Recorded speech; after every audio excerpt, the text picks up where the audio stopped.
Hello everyone. So in today's video we are going to discuss the intro part of the exercise 1.2.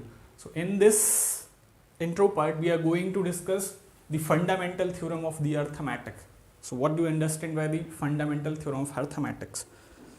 So one by one we are going to discuss everything. So for that you have to be at the last. Okay. So the fundamental theorem of arithmetic क्या बोलती है? Fundamental theorem कुछ special नहीं है, जो हम बहुत पहले करते हैं ना, सेम चीज़ें हैं, बस थोड़ा सा बस कॉन्सेप्ट चेंज हो जाएंगे. कॉन्सेप्ट भी चेंज नहीं होंगे, concept may be same but थोड़ा सा बस नेम चेंज है. बाकी सारी चीज़ें वो हैं जो हम ऑलरेडी कर चुके हैं in previous classes. Alright, okay. देखो यहाँ पे क्या बोलती है थ्योरम बोलती है फंडामेंटल थ्योरम कि यदि हम किसी भी नंबर के प्राइम फैक्टर फाइंड आउट करते हैं, it means if we have to find out the prime factorization of any given number or any composite number, then the prime factor should be always in unique manner. है ना, क्या बोलता है fundamental theorem कि यदि हम किसी composite number, suppose if I right 6 और हम इसके क्या करते हैं, प्राइम फैक्टर फाइंड आउट करते हैं. प्राइम फैक्टर कैसे फाइंड आउट करते थे? इस वाली मेथड से, एलसीएम वाली मेथड बोलते हैं जिसको. 2 3 × 6 अगेन 3 1 × 3. ऑलराइट, प्राइम फैक्टर कौन से हैं? प्राइम फैक्टर होते हैं ये वाले, है ना, 2 and 3. तो फंडामेंटल थ्योरम क्या बोलती है? आप किसी भी नंबर के प्राइम फैक्टर फाइंड आउट करो, किसी भी कंपोजिट नंबर के, है ना. आप कंपोजिट क्या होते हैं, प्राइम क्या होते हैं, अभी बात कर रहे हैं वन बाय वन, सारी चीज़ें डिस्कस करेंगे. तो प्राइम फैक्टर जैसे हम फाइंड आउट करेंगे ना, तो ये ऑलवेज यूनिक होते हैं. यूनिक इट मीन्स आप किसी भी मेथड से फाइंड आउट करोगे, कोई भी फाइंड आउट करे 6 के प्राइम फैक्टर, तो ऑलवेज वो 2 and 3 ही होंगे, है ना. तो नंबर वन चीज़ क्लियर हुई कि फंडामेंटल थ्योरम बोलती क्या है. मतलब जो अर्थमेटिक जो थ्योरम है तो वो ये बोलती है आप किसी भी नंबर के X Y Z, suppose if I find out the prime factor of 20, so 2 10 again 2 5 and 5 1. So prime factor of 20 is what? 2 × 5. So prime factor is 2 and 5. तो कंपोजिट नंबर अब राइट करने का वे सबका डिफरेंट होता है. कैसे? 20 को हम कोई आएगा ना तो 5 से स्टार्ट हो सकता है. 5 4 × 20 अगेन 2 अगेन 2 1 5 2 2 5 2 2. तो अब इसके लिए थोड़ा सा और एनहेंस किया थ्योरम के लिए, और एक चीज़ और ऐड कर दी. क्या? कि जो प्राइम फैक्टर आते हैं ना, तो प्राइम फैक्टर को आपको किस ऑर्डर में अरेंज करना है? असेंडिंग ऑर्डर में अरेंज करना है. Ascending it means increasing order में. ऑलवेज आपको नंबर इंक्रीजिंग ऑर्डर में अरेंज करना है. तो यहाँ पे क्या राइट है? 5 2 2. बट इसको इंक्रीजिंग ऑर्डर में जब राइट करोगे तो क्या मिलेगा? 2 × 5. तो अब ये यूनिक होगा. कोई भी राइट करेगा ना इसके प्राइम फैक्टर, और यदि उनको वो असेंडिंग ऑर्डर में ऑलरेडी अरेंज करके राइट कर चुका है, देन वी कैन से कि the prime factor is always will be same always, है ना. Always should be same. Should be मतलब मस्ट है ये कि वो ऑलवेज सेम ही मिलेंगे, कोई भी करे फाइंड आउट. ओके, नाउ चलो अब देखते हैं. कुछ टर्मिनोलॉजी मिली होंगी इसमें. एक कंपोजिट नंबर, प्राइम नंबर बोला हमने, तो क्या होते हैं थोड़ा सा देख लेते हैं जल्दी से शॉर्ट में.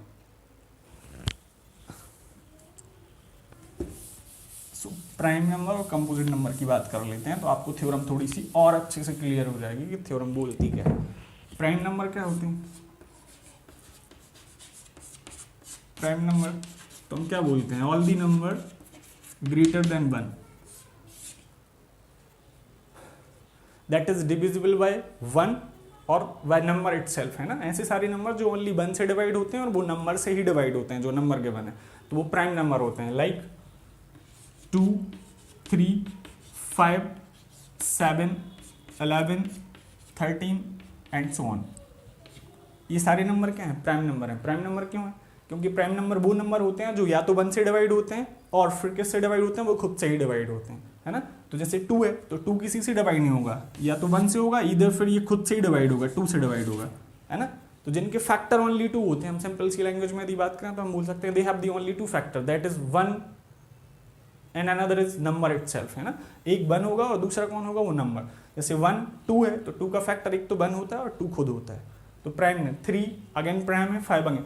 माइंड में आता है 4 क्यों नहीं है? 4 क्यों नहीं है? क्योंकि 4 के फैक्टर 2 से ज़्यादा हो जाएंगे. मोर देन 2 फैक्टर रखता है 4. 1 होगा, 2 होगा, 4 होगा, 3 फैक्टर हो जाएंगे. और 3 फैक्टर हो जाएंगे इट हम बोलेंगे कि गिवन नंबर प्राइम नंबर नहीं है. क्लियर है? अब जब प्राइम नहीं है तो क्या होगा, कंपोजिट होता है। जो नंबर प्राइम नहीं होता है ना वो कंपोजिट होता है। तो एक और term I composite number, composite number. So composite number, example of composite number is 4, 6, 8, 9 also, 10, 12 and so on. ये सारे नंबर क्या हैं, कंपोजिट नंबर हैं। क्यों? क्योंकि इन सभी की जो फैक्टर है ना वो मोर देन 2 है। 4 है तो 1 की टेबल में भी आता है, 2 की टेबल में भी आता है एंड 4 की टेबल में भी आता है। 6, 2, 3, 6, 1, 4 फैक्टर हो जाएंगे। तो ये सब क्या होते हैं, कंपोजिट नंबर होते हैं। क्लियर है? नाउ प्राइम फैक्टर की बात कर लेते हैं। जो हम बोलते हैं प्राइम फैक्टर, जो अपनी मेथड बोलती है ना फंडामेंटल थ्योरम ऑफ अरिथमेटिक की, प्राइम फैक्टर जो होंगे वो ऑलवेज यूनिक होंगे। तो प्राइम फैक्टर क्या है, जो नंबर प्राइम नंबर से मिलके बने होते हैं, जो फैक्टर प्राइम होते हैं वो सारे प्राइम फैक्टर कहलाते हैं। सपोज 10 के फैक्टर फाइंड आउट करते हैं हम, 2, 5 जा 10 और 5, 1 जा 5, ठीक है ना। अब ये जो नंबर है ना 2 and 5 शुड बी प्राइम, ये प्राइम होना चाहिए। अदरवाइज कोई आएगा ना और बोलेगा 10 तो 10 बन जाए 10, तो ऐसा क्यों नहीं कर दिया कि 10 को 10 के इक्वल राइट क्यों नहीं कर देते, 10 का फैक्टर 10 क्यों नहीं बता देते। तो नंबर जो भी यहाँ आते हैं ना वो प्राइम होना चाहिए, कंडीशन है ये, है ना।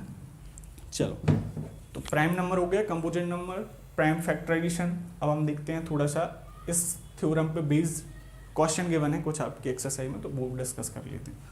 सो क्वेश्चन नंबर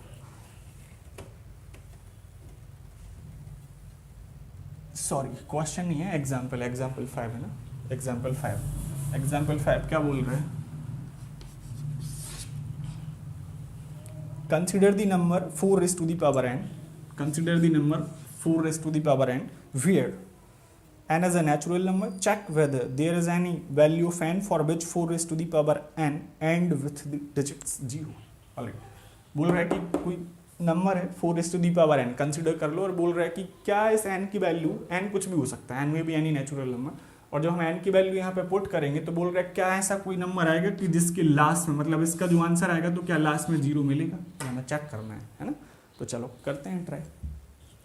अब इस क्वेश्चन को सॉल्व करने के लिए थोड़ा सा एक कॉन्सेप्ट माइंड में रखना है। कॉन्सेप्ट क्या है, कॉन्सेप्ट इज लास्ट में 0 कब आ सकता है, किसी नंबर को सॉल्व करने पे लास्ट में 0 कब आता है। जैसे सपोज करो हम बोलते हैं 10, 20, 30, तो लास्ट में 0 कब आया होगा। इसका सिंपल सा कॉन्सेप्ट क्या है कि इसका जो प्राइम फैक्टर है ना, कोई भी नंबर हो जिसके लास्ट में 0 हो, उन सभी के यदि हम प्राइम फैक्टर फाइंड आउट करेंगे ना तो उसमें एक 2 और एक 5 होना चाहिए। इट मीन्स, हम सिंपल सी बात बोले ना तो हम ये बोल सकते हैं यदि हमें इस 4 raised to the power n के लास्ट में 0 लाना है ना, तो इस 4 raised to the power n किसी भी नंबर में 2 and 5 का प्रोडक्ट होना चाहिए, 2 and 5 का प्रोडक्ट होना चाहिए। मतलब कहीं ना कहीं 10 बनेगा, 10 में 0 आएगा लास्ट में यूनिट डिजिट पर, तभी तो हम बोलेंगे कि यस कि जो नंबर है इसके लास्ट में 0 आएगा। तो चलो चेक करते हैं। तो सबसे पहले थोड़ा सा बेसिक से स्टार्ट करते हैं, ठीक है। देखो 4 raised to the power n last में 0 लाना है, तो चलो हम ट्राई करते हैं वैल्यू रख के। n कुछ भी नेचुरल नंबर है तो 4 raised to the power 1 रख के देखते हैं एक बार, n के प्लेस पे 1 पुट करते हैं। सो n इक्वल 1 पुट करो तो क्या होगा, 4 raised to the power 1। So 4 raised to the power 1 4, 0 आया लास्ट में, नहीं आया, ठीक है। ऐसी n की वैल्यू बतानी कि n की वैल्यू क्या पुट करेंगे हम कि लास्ट में 0 आया। चलो 4 raised to the power एक बार 2 पुट करते हैं, n इक्वल 2 पुट करो, 4 raised to the power 16 आएगा, अगेन 3 पुट करो 64, नहीं आ रहा है ना, मतलब कितनी पुट करते जाओ, अगेन करोगे 4 तो 255 आएगा, 256 आएगा, अगेन 512 आएगा, बट लास्ट में 0 नहीं आएगा। तो ये तो इस वाली मेथड से। बट अब थोड़ा सा हम थ्योरम का यूज करके बात करते हैं, ठीक है ना। अब थ्योरम क्या बोलती है, थ्योरम बोलती है कि प्राइम फैक्टर फाइंड आउट करो, और प्राइम फैक्टर में यदि जो ग्रुप है वो 2 and 5 का एक ग्रुप फॉर्म होता है तो हम उस बेस पे बोलेंगे कि यस लास्ट में 0 आएगा, अदरवाइज हम बोलेंगे कभी भी 0 नहीं आएगा। क्वेश्चन में आप n की वैल्यू कुछ भी पुट करो। तो चलो अब एक पैटर्न फॉलो, सपोज जैसे हमने बोला किसी भी नंबर के लास्ट में 0 लाना है तो 2 and 5 का क्या होना चाहिए, पेयर आना चाहिए 2 and 5 का। तो ये कब है, जब 1 0 चाहिए हमें लास्ट में। यदि 2 0 चाहिए होंगे लास्ट में तो हमें क्या चाहिए पड़ेगा, 2 and 5 के 2 पेयर चाहिए पड़ेंगे, मतलब उसमें 2 × 5 का एक पेयर और एक पेयर और होना चाहिए 2 and 5 का। तो इसके बीच पे हम क्या बोल सकते हैं, 2 2 it means 2 square, multiply 5 5 it means 5 square. मतलब ये वाला पेयर होना चाहिए यदि लास्ट में हमें यूनिट डिजिट और टेंथ डिजिट पे जीरो लाने हैं। तो ये 2 0 के लिए हो जाएगा, किसके लिए? 2 0 के लिए। सेम 3 0 के लिए तो अगेन 3 पेयर होना चाहिए। It means we can say 2 raised to the power 3 multiply 5 raised to the power 3, ये पेयर होना चाहिए, तब जाके मिलेंगे कितने? 3 0 लास्ट में। यस और नो? बट अभी हमें 3 0 नहीं चाहिए, हमें तो ओनली 1 0 चाहिए। इट मीन्स हमें किसका पेयर चाहिए? 2 and 5 का पेयर चाहिए। प्राइम फैक्टर करने पे 2 and 5 का पेयर चाहिए। तो चलो 4 के फैक्टर करते हैं जल्दी से। ये 4 था ना, इसका फैक्टर करते हैं। 2 2 2 1। इट मीन्स इस 4 को हम क्या राइट कर सकते हैं? We can write 4 equal 2 multiply 2, ये दोनों प्राइम है। तो 2 मल्टीप्लाई 2, इस 4 की प्लेस पे हम जब पुट करेंगे ना value, 2 multiply 2 raise to the power n, इस 4 की प्लेस पे राइट किया 2 मल्टीप्लाई 2, अभी भी 4 ही राइट है। 2 2 4 raise to the power n। अब क्या करेंगे? 2 और 2 2 टाइम है तो इसका square, 2 square raise to the power n, again 2। पर हम जानते हैं एक रूल था, a raise to the power m raise to the power n is equal what? a raise to the power mn। मतलब ये जो पावर होती है, पावर क्या हो जाती है? Multiply. So 2 raise to the power 2n, ये हो जाएगा। अब देखो यहाँ पे आप इस n की वैल्यू कुछ भी पुट करो, कभी यहाँ 5 का पेयर आएगा क्या? नहीं आएगा, कभी भी 5 नहीं बनेगा ये। क्यों? क्योंकि n की वैल्यू आप कुछ भी डालोगे 2 जाएगा और उसको क्या कर देगा? इवन। मतलब in each and every case ये जो 2 है ना, ये क्या फॉर्म करता जाएगा? Even number. मतलब ऑड नंबर तो कहीं से आने वाला है नहीं, ऑड इट मीन्स 5 चाहिए, क्योंकि हमें 1 0 चाहिए तो 2 and 5 का एक पेयर तो चाहिए। तो 2 तो मिलेगा, बट 5 मिलेगा क्या? यहाँ से 5 नहीं मिलेगा। इट मीन्स हम बोल सकते हैं n की ऐसी कोई भी वैल्यू नहीं होगी जिसके लिए 0 मिले लास्ट में, कोई वैल्यू नहीं मिलेगी। क्लियर है? Okay, so I hope example number 5 clear होगा आपके लिए। नाउ एग्जाम्पल नंबर 6 बहुत इजी सा एग्जाम्पल है जो हम लोग प्रीवियस क्लासेस में कर चुके हैं ऑलरेडी। बस एक थोड़ा सा कॉन्सेप्ट है, कॉन्सेप्ट डिस्कस करना है, इस वजह से एग्जाम्पल के बने हैं यहाँ पे।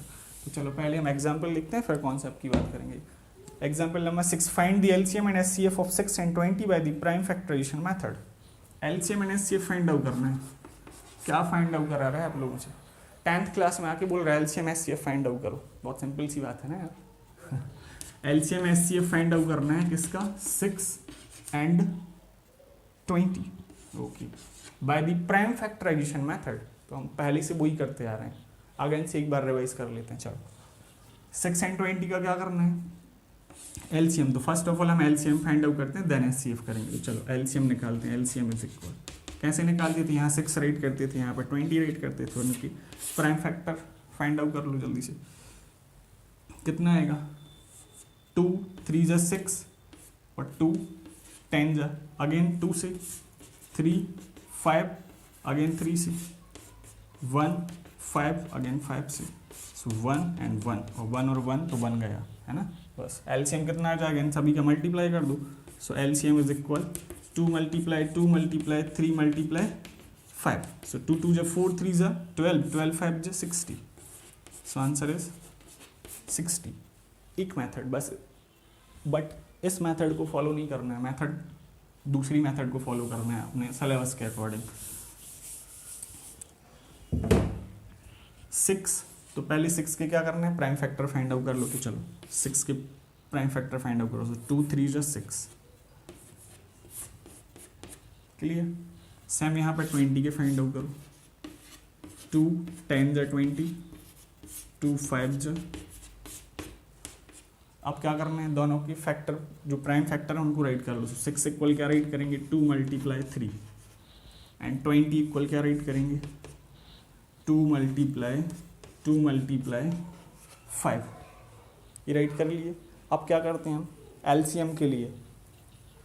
देखो एलसीएम फुल फॉर्म क्या होता है? Least common multiple. तो चलो पहले हम क्या कर लें? कॉमन जो भी हैं उनको सर्किल कर लो। 2, तो 2 राइट कर लो एलसीएम राइट करने के लिए। 2, अब जो लेफ्ट है ना वो भी राइट करते हैं हम एलसीएम फाइंड आउट करने की। तो जिनका ग्रुप बन चुका है उनको 1 टाइम राइट कर लो। जिनका ग्रुप बन चुका है तो 2 का ग्रुप बना, मल्टीप्लाई। अब जिनका नहीं बना है वो भी राइट करो। 2 मल्टीप्लाई 3 मल्टीप्लाई 5। सो एलसीएम कितना आ जाएगा? मल्टीप्लाई करने पर 60। ये तो गया एलसीएम। एचसीएफ के लिए क्या करते हैं? सिंपल सा कॉन्सेप्ट है, जिसकी बस ग्रुपिंग होती है ना, जिनका पेयर फॉर्म होता है बस वो एचसीएफ होता है। तो बस 2 का पेयर फॉर्म हुआ है तो एचसीएफ कितना हो जाएगा? 2। आंसर। ये वाली मेथड है। अब देखो इस वाली मेथड से कॉन्सेप्ट क्या निकला, कॉन्सेप्ट ये निकला, इसको रफ करते हैं कि जब भी सपोज करो कोई भी टू गिवन नंबर है, सपोज करो A and B B any two natural number, and if we have to find out the LCM and SCF of that given number, then we can see LCM of AB multiply by SCF of AB is equal to product of AB, A multiply B। बस ये एक concept है जिस question से सीखना है। अभी इसको अपन प्रूफ करके देखते हैं कि ये क्या है। ठीक है, ये कॉन्सेप्ट आपको याद रखना है। एलसीएम किन्हीं भी टू गिवन नंबर का जब आप एलसीएम फाइंड आउट करोगे और एचसीएफ फाइंड आउट करोगे और उन दोनों का जब भी मल्टीप्लाई करोगे ना, तो आंसर ऑलवेज उन दोनों नंबर के प्रोडक्ट के इक्वल आएगा। चलो ये प्रूफ करते हैं, इस क्वेश्चन पे अप्लाई करते हैं। जो क्वेश्चन अभी गिवन था इसी क्वेश्चन पे अप्लाई करके ये चीज़ हम प्रूफ करते हैं। तो चलो एलसीएम ए बी, तो 6 and 20 का एलसीएम कितना फाइंड आउट किया है, एलसीएम 60, तो एलसीएम की प्लेस पे हमने राइट किया 60 multiply HCF of A B, तो 6 and 20 का एचसीएफ कितना है 2, so 60 multiply 2, so we will get 120, yes or no, 120। now ये तो हो गया LHS। RHS को देखो, E कितना है 6 multiply B 20, 6 multiply 20, so we will again get 120, so 120 is equal 120, hence fruit। it means ये वाला जो कॉन्सेप्ट है, बस ये कॉन्सेप्ट सीखना है अपने लिए। ये जो LCM वाले जो क्वेश्चन है वो इस कॉन्सेप्ट को सिखाने के लिए ही गिवन है आपकी बुक में, है ना। तो LCM of AB multiply SCF of AB is equal to product of AB, A multiply B। Clear है एक कॉन्सेप्ट। अब माइंड में आता है कि सर यहाँ सपोज करो 3 नंबर्स गिवन होते A B एंड C, तो क्या ये फॉलो हो जाता कि LCM of ABC multiply SCF of ABC equal product of A B C? No, wrong हो जाता है वहाँ पर। याद रखना, कभी भी ऐसा नहीं कर देना कि LCM of ABC multiply SCF of ABC is equal A multiply B multiply C, wrong हो जाएगा। क्या होगा उसका अभी बताएंगे बाद में। चलो नेक्स्ट देखते हैं। नेक्स्ट एग्जाम्पल गिवन है आपकी बुक में 7, एग्जाम्पल नंबर 7, एग्जाम्पल नंबर 7 क्या बोल रहा है एग्जाम्पल नंबर 7?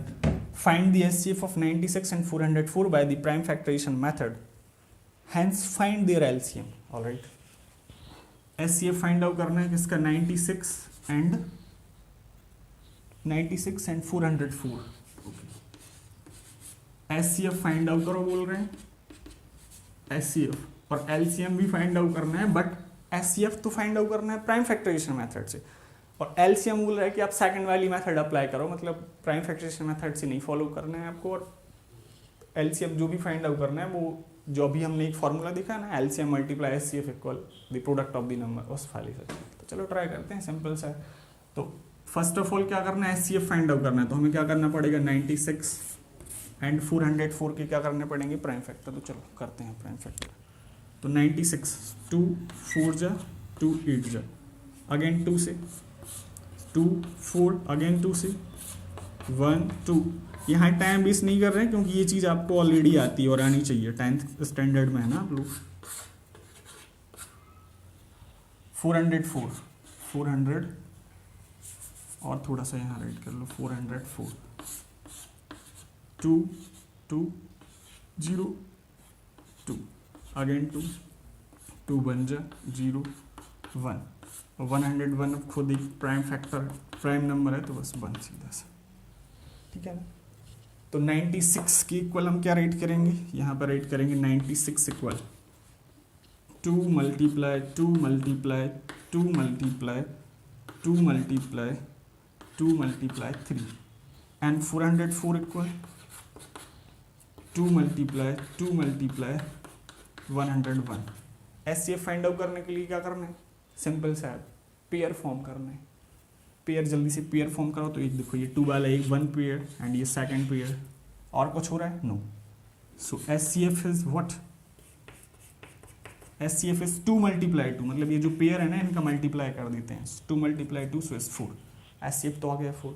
अब एलसीएम फाइंड आउट करना है तो हम एलसीएम तो अभी इसी मेथड से फाइंड आउट कर सकते हैं। पेयर वाले नंबर तो हम राइट करते हैं साथ में, जो विदाउट पेयर है वो भी मल्टीप्लाई कर दो तो फाइंड आउट हो जाएगा, बट इस मेथड से नहीं, जो हमने सीखा है वो अप्लाई करके फाइंड आउट करते हैं। चलो सीखा क्या है, LCM of AB, it means LCM of 96 and 404 multiply SCF of 96 and 404 is equal multiply of AB, it means product of 96 multiply 404. इससे फाइंड आउट करना है, तो चलो करते हैं। SCF 4 है, okay. SCF LCM find out करना है, तो LCM को तो एज इट इज रखो, LCM of 96 multiply 404 multiply SCF कितना है, SCF है 4, SCF ऑफ 96 एंड 404, तो यहाँ पे पुट कर दिया है इक्वल। अब यहाँ करना है मल्टीप्लाई, तो ये जल्दी से मल्टीप्लाई कर दो, कितना आएगा, ओके तो हमने मल्टीप्लाई कर लिया है ना 38,784। आई होप आप लोगों ने कॉपी पे किया होगा। अब क्या करना है, LCM of 96 and 404 is equal 38,784, और ये 4 मल्टीप्लाई में जब ट्रांसफर करेंगे तो यहाँ 4 कहाँ चला जाएगा, डिवाइड में, बस कट कर दो यदि कट हो रहा है तो 4 से। तो चलो ट्राई करते हैं, 4 पहले 2 से कट कर लो, 2 1 2, 2 9 18, 2 3 6, 2 9 18 एंड 2 2 4, और यहाँ पे 2 अगेन 2 से कट हो जाएगा, बिल्कुल हो जाएगा, 2 9 18, 2 6 12, 2 6 12, 2 9 18 and 2 6 12, so answer is 9696, LCM of 96 and 404 answer. LCM आ गया, देखो तो सेकंड वाली मेथड को फॉलो करके ही हमने आंसर निकाल दिया, क्लियर है। प्राइम फैक्टर वाली मेथड से भी फाइंड आउट कर सकते थे, बट जो कॉन्सेप्ट सीखा है हमने, कॉन्सेप्ट को अप्लाई करना था इस वाले क्वेश्चन में, तो हमने ट्राई किया है कॉन्सेप्ट को अप्लाई करने का। नाउ एग्जाम्पल नंबर 8, बस लास्ट क्वेश्चन और है इंट्रो वाले पार्ट का, फिर सॉल्यूशन करेंगे हम लोग एक्सरसाइज का। तो चलो एग्जाम्पल नंबर 8 देखते हैं। आई होप आप सभी लोगों को समझ में आ रहा होगा, नहीं समझ में आ रहा है तो आप बैक करो और अगेन से देखो, आप थोड़ा सा समझ पाएंगे चीज़ें। एग्जाम्पल नंबर 8 क्या बोल रहे हैं, find SCF and LCM of 672 and 122 using the prime factorisation method. Alright, 672 and 120 क्या करना है, SCF फाइंड आउट करना है। अगेन सिंपल है यार, SCF और सीधा सा बोल के रखा है, प्राइम फैक्टराइजेशन मेथड से करना है, हो जाए स्टार्ट जल्दी से फास्ट। 2 3 जा 3 1 जा, नाउ 72, 2 3 जा 36, 18 9 3 1 120, 260 अगेन 2 30 अगेन 2 15 अगेन 3 से तो 5 एंड 5 1, क्लियर। अब क्या करना है, 6 इक्वल ये राइट कर लो, 72 इक्वल ये राइट कर लो, 120 इक्वल ये राइट कर लो, और जितना कॉमन है पेयर बना लो, आंसर आ जाएगा। तो हम डायरेक्ट इसी में से राइट कर दे रहे हैं, आप लोग पेयर बना के फिर करते रहना, राइट नहीं हो तो चलो कर ही दे रहे हैं। 6 equal 2 multiply 3, so 2 multiply 3, 72 equal what, 2 multiply 2 multiply 2, 1 2 3 3 3 72, 120 equal what, 2 2 2 3 5। क्या करना है, पेयर फॉर्म करो जल्दी से, जो तीनों में हो, तो 2 तो मिला हमें सभी में, और कुछ मिला क्या, हाँ मिला 3 मिला, 2 एंड 3, और कुछ पेयर है नहीं है, बस SCF कितना आ जाएगा, 2 multiply 3, so answer is 6। So finally we have finished the intro part of the exercise 1.2. Alright, try किया है हमने, थोड़ा सा कम टाइम में किया है कि आप लोग समझ सकें चीज़ें, क्योंकि जितना टाइम बढ़ जाता है तो वीडियो देखने का हमारा इंटरेस्ट खत्म होता चला जाता है ना। चलो मिलते हैं फिर नेक्स्ट पार्ट में एक्सरसाइज के सॉल्यूशन के साथ। Alright, so till then take care, bye bye.